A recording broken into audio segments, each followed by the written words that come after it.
I have just been to try on the $17,000 top-of-the-range gold Apple Watch, and I have come away sorely disappointed. If you've got the cash, the device is fantastic, but the staff members were totally unprepared. Apple's first new product category in 5 years is almost here. Pre-orders and try-on sessions for the Apple Watch began Friday morning, letting potential customers get their hands on the Cupertino company's first wearable device, though it's not available to actually take home until April 24, or more likely, weeks later. I had booked appointments at the Apple Store at Covent Garden, London, for both the Sport model and the Standard model, and a separate visit for the Apple Watch Edition. The display models are protected by plate glass, so you can't just walk in off the street and try one on. First up was the Budget Sport, which retails from £299, and Standard Apple Watch, which costs between £749 and £949. These try-on sessions are handled on the shop floor. Each customer is taken to a spot at a display table. The actual watches you try on are unresponsive and run only programmed demos, but there is also an interactive watch mounted in a display unit you can try out. This means you can get an idea of how the user interface works in theory, but you still can't get an idea of how the Apple Watch works on the wrist. Some reviews have said you need to do exaggerated hand motions to automatically activate the device, for example, but this is impossible to test in-store. The Apple Store employee who guided me through the Standard models was great. He was engaging, enthusiastic, and had something positive to say about every model. The metal link band was sophisticated, the Milanese band was very personal, and the Sport was more fun and active.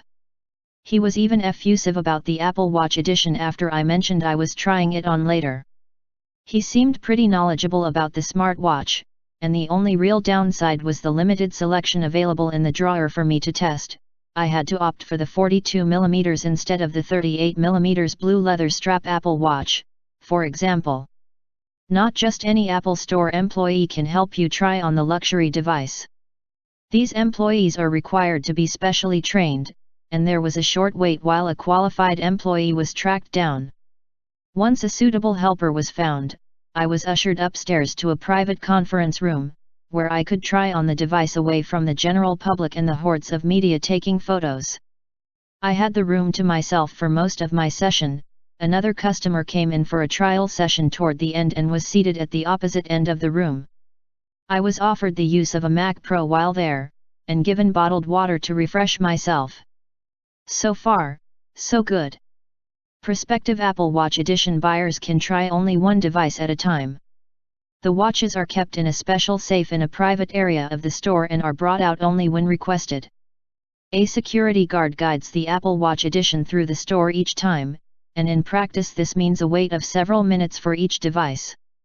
The first I tested out was the high-end yellow gold Apple Watch Edition with a red leather strap.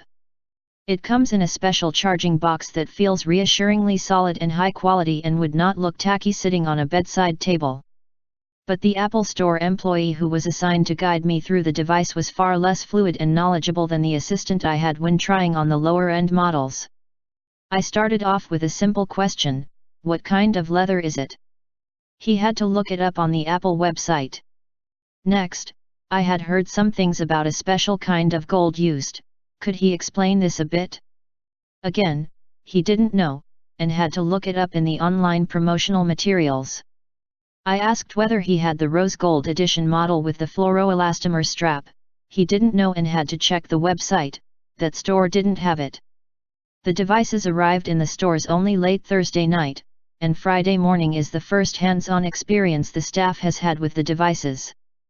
But these are precisely the details that someone in the market for a luxury watch would be interested in, and you expect a higher level of customer service when you're shopping for a product that carries such a huge price tag.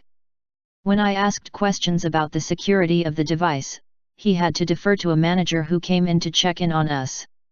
He also put the watch on my wrist upside down at one point, and when it came to putting it away, he couldn't work out how the box worked.